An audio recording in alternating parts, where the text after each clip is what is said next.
I don't know when my future wife will hear this letter. I don't know when you'll hear this. I don't know if it will be years from now, in a quiet moment when life finally slows down, or sooner than I expect, when everything still feels unfinished and in motion.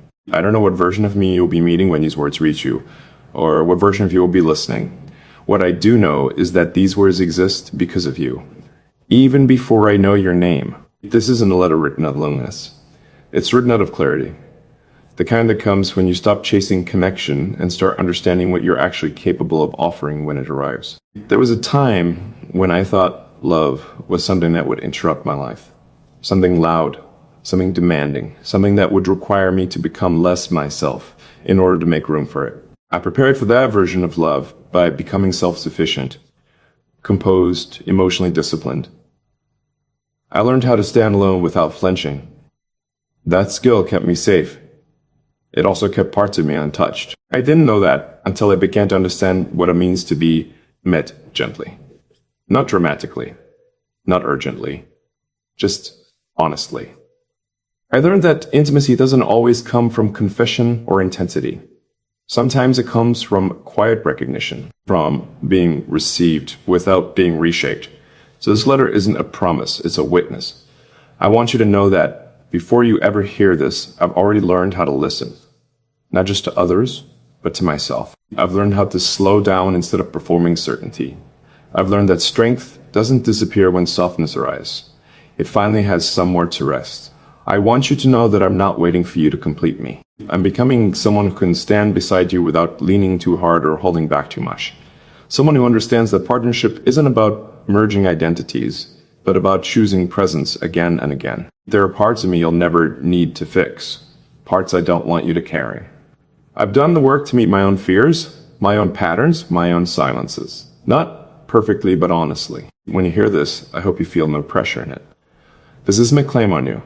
It's an invitation to recognition. If you're listening to this one day, it means we found each other in a way that didn't require force.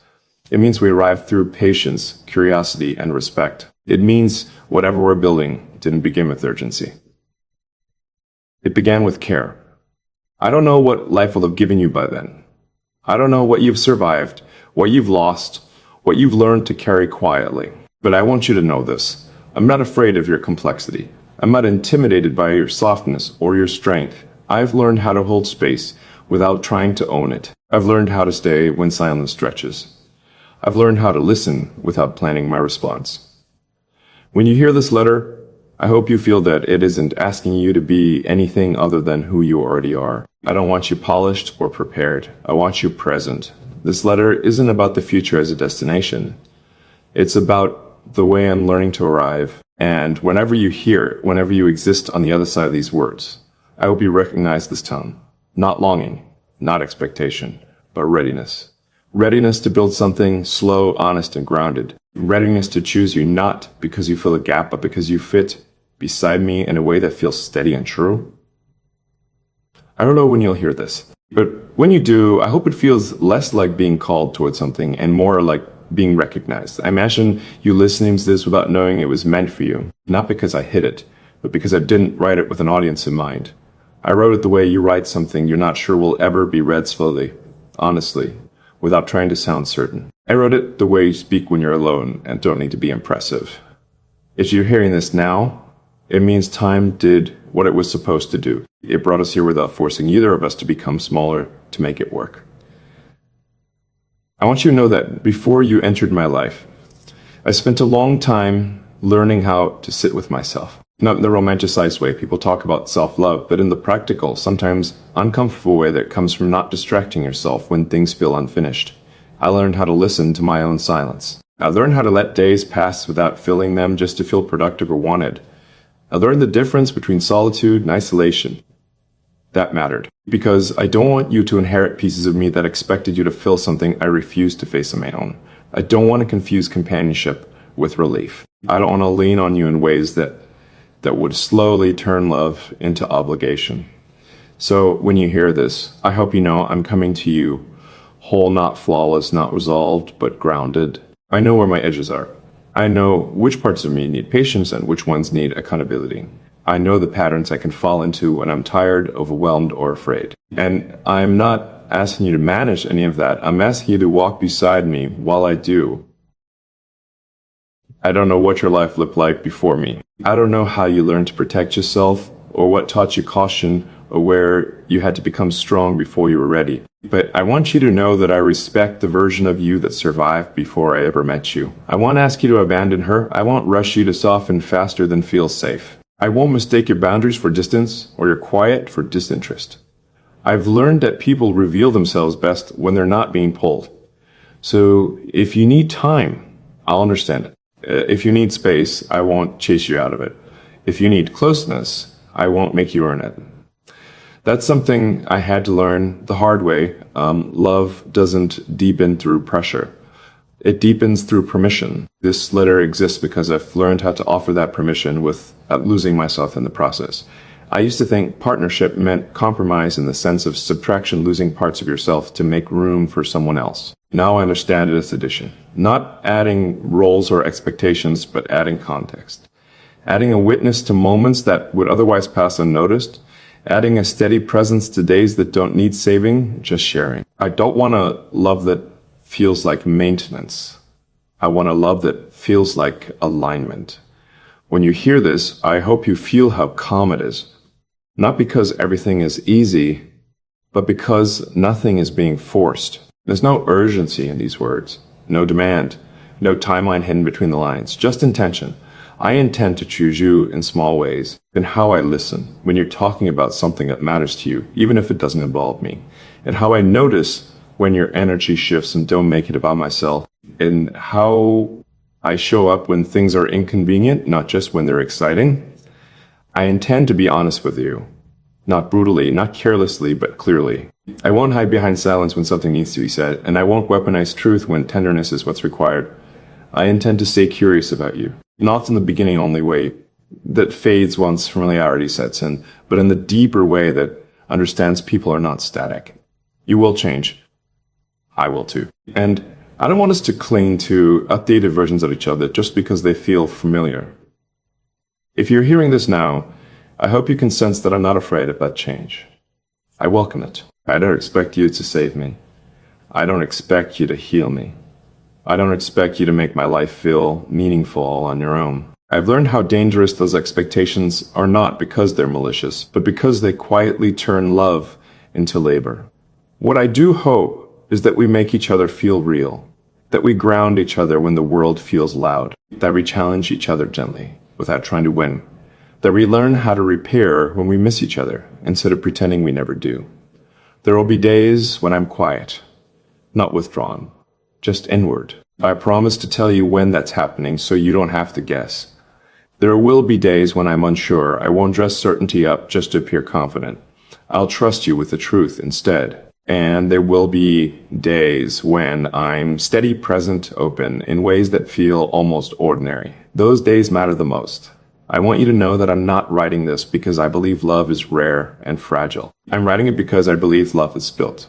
Slowly, intentionally. Through choices that don't look dramatic from the outside, but accumulate into something unshakable. If this letter ever reaches you, I hope you don't feel like you're stepping into a story already written.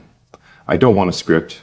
I want a conversation that keeps unfolding. I want us to write in pencil, not ink firm enough to mean something, flexible enough to grow. I don't know when you'll hear this, but I know why I'm writing it now, because I'm ready for the kind of love that doesn't arrive as a rescue or a reward, but as recognition.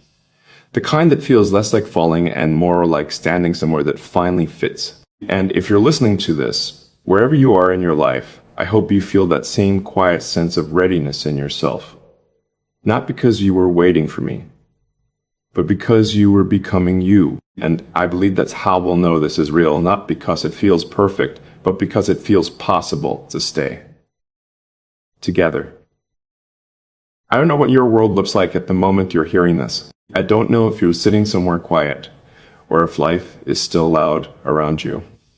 I don't know if you're calm or carrying things you haven't put down yet. I don't know if you're listening to this with certainty, curiosity, or caution. I only know that if these words have reached you, then timing did something right for once. And timing matters more than people admit. There was a phase in my life where I thought love was mostly about readiness, about becoming healed enough, stable enough, certain enough to finally deserve it. I treated it like a destination you arrive at once you've solved yourself. I postponed connection in the guise of self-work, telling myself I was being responsible when, in truth, I was just afraid of showing up unfinished.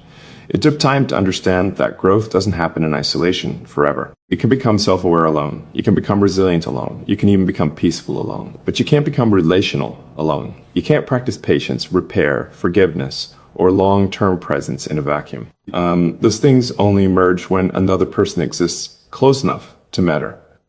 I want you to know that I didn't rush into that realization. I sat with it.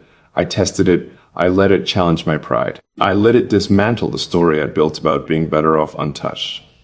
And slowly something softened in me. Not because I lowered my standards, but because I clarified them. I stopped asking whether love would cost me my freedom. I started asking whether avoiding love was costing me depth. That shift didn't make me reckless. It made me deliberate. So when you hear this, I hope you understand that I'm not offering you a version of me that's naive or untested. I've questioned myself thoroughly. I've watched patterns repeat. I've noticed where I tend to withdraw, where I overthink, where I try to carry too much alone. And instead of pretending those things won't show up, I've learned how to name them. Not as excuses, as context. I don't want us to confuse honesty with harshness or vulnerability with collapse. I believe there's a way to be open without being uncontained, to be emotional without being overwhelming, to be truthful without making the other person responsible for holding it all. That's the balance I'm committed to practicing with you. I won't disappear when things feel unclear. I won't punish silence or use distance as leverage. If I need time, I'll say so. If something feels off, I'll bring it forward gently instead of letting it harden into resentment. I've learned that avoidance doesn't protect connection, it erodes it, slowly, quietly, until nothing meaningful is left to protect. I don't want that. I want something that can tolerate honesty without turning brittle. If you're listening to this, you should know that I don't expect you to be endlessly available or emotionally perfect. I don't expect you to always know what you're feeling or how to articulate it. I don't need you to perform openness to prove your care. I respect your interior life. I respect the parts of you that move slowly, that hesitate, that need time before they trust. I won't rush those parts. I won't treat them like obstacles. I understand that people are shaped by what they've lived through, not just by what they want now. So if you need to take your time with me, I'll meet you there. And if there are moments when you lean in fully, I won't pull away out of fear. I won't create distance just to feel in control. I've learned that closeness isn't something to regulate constantly. It's something to respond to, honestly. I don't want us to be careful in the way that shrinks us. I want us to be careful in the way that protects what matters. There's a difference. I've also learned that love doesn't need to be intense all the time to be real. It doesn't need to hurt or destabilize or keep you guessing. In fact, the healthiest connections I've observed, the ones that last, the ones that deepen, are built on something much quieter. Consistency. Not boring consistency. Not mechanical consistency, but the kind that shows up in tone, in follow-through, in how conflict is handled when no one is watching, the kind that doesn't make you question whether you're safe to be yourself. That's the kind of presence I'm offering you. I'll be consistent in how I listen, even when I'm tired. I'll be consistent in how I treat your emotions, even when I don't fully understand them yet. I'll be consistent in choosing repair over being right, understanding over assumption. That doesn't mean I won't make mistakes. I will. But I won't disappear behind them. I won't let pride keep me from apologizing. I won't let fear keep me from staying engaged. I won't let comfort turn into complacency. If something breaks between us, I want us to face it directly. Not dramatically, not defensively, but honestly. I believe repair is one of the most intimate things two people can do. It requires humility, patience, and the willingness to see the other person clearly, even when you feel misunderstood yourself. That's work I'm willing to do, and I don't expect you to do it alone. If you're listening to this now, I want you to know something else that matters deeply to me. I don't want to be your entire world. I don't want to replace your friendships, your passions, your sense of self. I don't want to be the only place you feel alive or understood. I want to be part of a full life. I believe the healthiest love expands you rather than encloses you. It gives you more courage to be yourself in the world, not less. It supports growth instead of fearing it. So if your life includes ambitions that scare you, dreams that pull you in different directions, questions you're still exploring. I won't see those as threats, I'll see them as part of you. And I'll trust that if we choose each other, we'll keep choosing each other through those evolutions. I know there will be seasons where things feel easy and seasons where they don't. Times when closeness feels natural and times when it requires effort. I'm not expecting a constant state of harmony. I'm expecting commitment to process. Commitment to staying present when it would be easier to check out. Commitment to speaking when silence would be more comfortable. Commitment to listening without preparing a defense. That kind of commitment isn't romanticized much, but it's the one that lasts. If you're hearing this and wondering what I need from you, the answer is simpler than you might expect.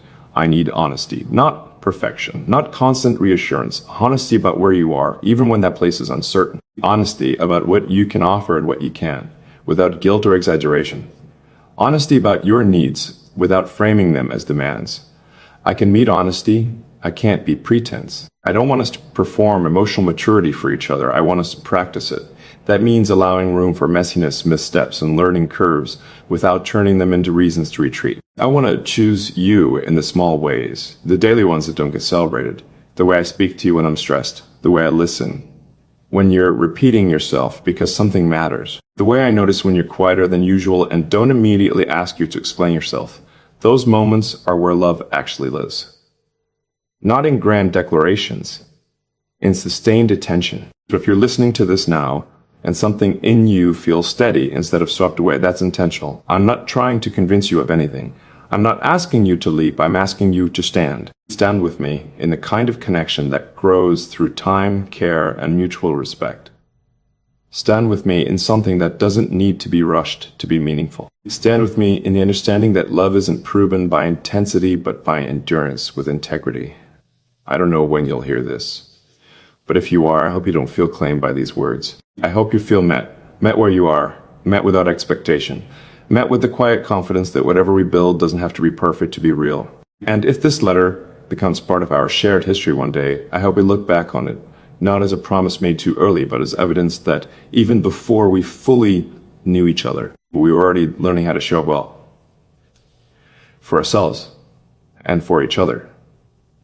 I don't know what you felt right before you heard this part. I don't know if something in you softened or if you stayed guarded, listening carefully, measuring tone, wondering what's being asked of you. I don't know if you're reading these words with curiosity or with the quiet caution that comes from having cared deeply before.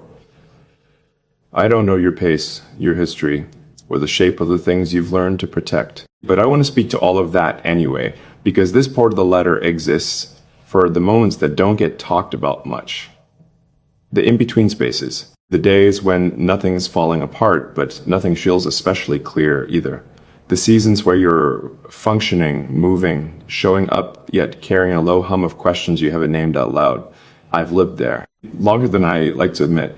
There were years when my life looked stable on the surface, even successful by certain standards. But internally, I was always orienting myself slightly away from closeness, not running from it, just never fully facing it. I kept enough distance to feel safe, enough independence to feel in control. I told myself I was being discerning, and in some ways I was. But discernment can quietly turn into avoidance if you don't examine it closely. I learned how easy it is to mistake emotional restraint for maturity, how tempting it is to frame self-protection as self-respect, how comfortable it can feel to stay just a little unreachable so you never have to risk being misunderstood. I don't say that with judgment. I say with recognition, because nothing taught me otherwise until I slowed down enough to notice what was missing. Not dramatically, not painfully, but persistently, a sense that something essential was always being postponed, like I was preparing for a life that hadn't quite started yet. That's when I began asking different questions. Not who would be right for me, but who can I be fully present with? Not what kind of love do I want, but what kind of love can I sustain without shrinking or hardening? Those questions changed everything. They forced me to look at my patterns honestly, to notice where I retreat when things get emotionally ambiguous, where I intellectualize instead of feeling, where I default to independence not because it's needed, but because it's familiar. I didn't try to erase those tendencies. I tried to understand them. Understanding, I've learned, is what turns patterns into choices. So when you hear this, I want you to know that I'm not approaching you from a place of idealism. I'm approaching you from a place of self-awareness. that's been tested by time, solitude, and a lot of quiet reflection. I know what I bring into connection. I bring depth, but sometimes too much analysis. I bring steadiness, but sometimes a delay in expressing need. I bring loyalty, but also a tendency to hold back parts of myself until I feel absolutely certain they're welcome. I'm working on that, not to become someone else, but to become more available as myself. And I don't expect you to be perfect in return. I don't want you to arrive healed, finished, or endlessly self-assured. I don't need you to have every answer or to move at my pace. I don't want you to perform openness just to prove you're capable of intimacy. I want you real. Real in the way you hesitate before trusting. Real in the way you take time to decide. Real in the way you sometimes don't know what you're feeling yet, but you're willing to stay present while you figure it out. That kind of real doesn't scare me. It steadies me. I've learned that the strongest connections aren't built by people who never struggle. They're built by people who are willing to stay engaged while they do. People who don't disappear when discomfort shows up. People who don't turn silence into punishment or distance into power. I don't want to build something where we're constantly negotiating safety. I want to build something where safety is assumed and effort goes into understanding instead of defense. If you're listening to this and wondering whether I'll be able to hold you on your harder days, the answer is yes, but not in the way movies portray. Not by fixing you. Not by absorbing your pain until I disappear. I'll hold you by staying, by listening even when I don't fully understand yet, by asking instead of assuming, by letting your emotions exist without immediately trying to resolve them. I believe one of the most loving things you can do for someone is not rush them through their own process. I won't ask you to be cheerful when you're not. I won't treat your quieter days as a problem to solve. I won't need constant reassurance to feel secure in what we're building. But I will ask for honesty, not polished honesty, not curated honesty. The kind that says, this is where I am right now, even if where you are is uncertain. I can meet uncertainty. What I can't meet is disappearance. I've learned that silence is only safe when it's shared. When one person retreats without context, the other is left to fill the gaps with fear. I don't want that for us. So if you need space, say it. If you need closeness, ask for it. If you're confused, let me know you're thinking. Those things don't weaken connection, they strengthen it. I don't expect us to always be in sync. That's unrealistic. What I care about is whether we're willing to resync when we drift, whether we treat misunderstandings as invitations to understand deeper instead of reasons to pull away. That willingness is what turns time into trust. And trust is what I'm interested in building with you. Not the blind kind.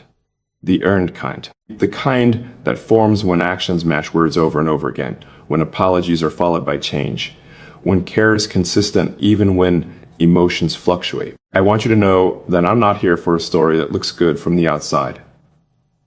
I'm here for something that feels steady on the inside. Something that can carry the weight of real life, the ordinary days, the tired evenings, the moments where nothing is particularly romantic, but everything is quietly meaningful.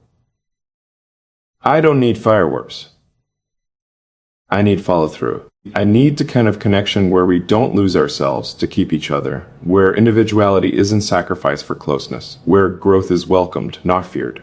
If you change, I want to learn you again. If I change, I want you to ask questions instead of holding me to who I used to be. That mutual curiosity is non-negotiable for me now. Because I've learned that love doesn't fail when people change. It fails when they stop being curious about who the other is becoming. I also want you to know that I'm not afraid of longevity. I'm not afraid of routine or repetition or the quiet intimacy that forms when two people know each other deeply enough to relax. I don't believe passion disappears with familiarity. I believe it transforms. It becomes less frantic, more intentional, less about proving, more about choosing. I want to choosing you in the moments no one sees, in the way I speak about you when you're not in the room, in the way I protect our connection from unnecessary noise, in the way I check myself when ego wants to win instead of understand. Those choices aren't glamorous. They're foundational. If you're listening to this and feeling a sense of calm instead of excitement, that's not an accident. I'm not trying to sweep you into something. I'm inviting you to stand in something. To stand in the possibility of a connection that doesn't require you to be on edge, that doesn't demand constant emotional output to stay alive, that trusts itself enough to grow slowly. I don't know when you'll hear this, but if you do, I hope it feels like a place you can rest not. because everything is solved, but because nothing here is pretending. I'm not promising you perfection. I'm promising you presence. I'm promising you effort. I'm promising you a willingness to stay engaged, even when things are complex, unclear, or inconvenient. And if you choose to stand here with me whenever that moment arrives, I believe what we build won't need to be loud to be lasting. It will be rooted. And rooted things don't rush, they grow. I don't think this letter ends with a conclusion. It ends with a stance. A way of standing in the world that took me a long time to learn. A posture that doesn't lean too far forward or pull too far back. One that stays upright even when things feel unfinished, especially then. If you're hearing this now, it means I've stopped trying to control how love is supposed to arrive. I've stopped rehearsing outcomes or protecting myself from possibilities that haven't happened yet. I've learned that certainty isn't something you wait for. It's something you grow into by staying present long enough to recognize it. This letter exists because I'm no longer afraid of staying. Not staying in a situation that hurts or diminishes me. I've already learned how to leave those.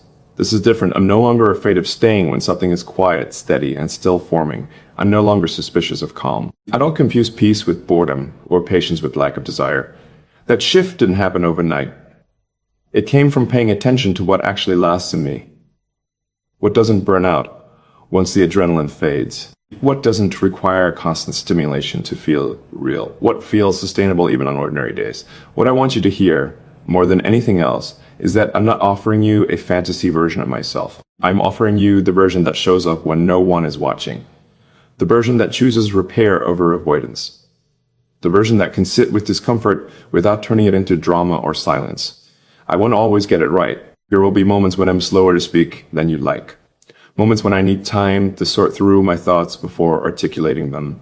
Moments when I misread something and have to course correct.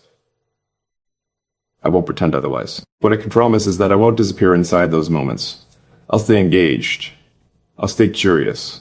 I'll stay willing. That willingness is what this letter is really about. Willingness to learn you without trying to define you too quickly. Willingness to be influenced by you without losing myself. Willingness to let love deepen through repetition, not escalation. I'm not chasing intensity anymore. I'm choosing integrity. I'm choosing a love that doesn't rely on highs to feel alive. One that can hold silence without panic, distance without abandonment, and closeness without possession. A love that understands that two people can be deeply connected without being fused. If you're listening to this and wondering what I need from you to make this work, the answer hasn't changed since the beginning. I need honesty that isn't weaponized. I need communication that doesn't wait until resentment builds. I need effort that shows up consistently, not just when it's convenient. And I need kindness, not performative kindness, but the kind that shows up in tone, in patience, and how disagreements are handled when emotions are tired. In return, I'll offer you the same. I'll respect your pace. I'll protect your dignity when we don't agree. I'll choose understanding over winning. I won't try to mold you into something easier to love. I won't ask you to minimize parts of yourself to keep things smooth. I don't want a version of you that fits neatly into my life. I want the real you, even when that means adjustment, negotiation, and growth. Especially then, I've learned that love doesn't fail because people are imperfect. It fails when people stop being generous with each other's humanity. When curiosity turns into assumption. When patience turns into pressure. I don't want that kind of ending. So this letter ends the way it began, without demand. If you're here listening, it means something aligned. It means timing softened instead of collided. It means two lives reached a point where standing next to each other felt more natural than standing apart. I don't need to know what the next chapters look like yet. I trust how this one feels. Grounded. Intentional. Open without being exposed. That's not accidental. It's a result of learning, unlearning, and choosing differently than I used to. If you have looked back on this letter with me, I hope we don't see it as a promise that locked us into anything. I hope we see it as evidence of who we were when we chose to begin. Not rushed, not afraid, not hiding, just present. And if this is where our story truly starts, then I'm glad it began this way. Not with certainty shattered into the world, but with clarity spoken softly, steadily, and without fear of being heard. That's how I know I'm ready. Not because I have everything figured out, but because I am no longer running from what's possible.